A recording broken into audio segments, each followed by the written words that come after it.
کوئٹہ سمیت بلوچستان کے مختلف علاقوں میں بارش کا سلسلہ جاری ہے۔ مغربی ہواؤں کا سسٹم گزشتہ روز صوبے میں داخل ہو گیا۔ کوئٹہ شہر میں وقفے وقفے سے بارش کے باعث سردی کی شدت میں اضافہ ہو گیا۔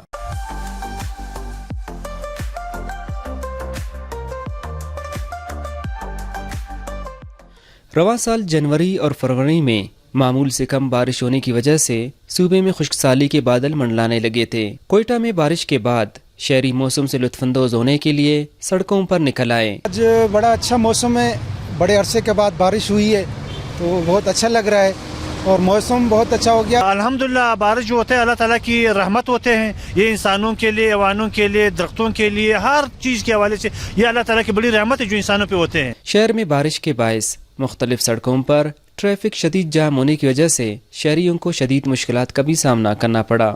محکمہ موسمیات کے مطابق آئندہ 24 گھنٹوں کے دوران کوئٹہ، چمن، یوب، سبی، ڈیرہ بگٹی سمیت بلوچستان کے اکثر علاقوں میں بارش کا امکان ہے۔ کیمرہ مین عدنان سعید کے ساتھ آصف بلوچ، APP نیوز، کوئٹہ۔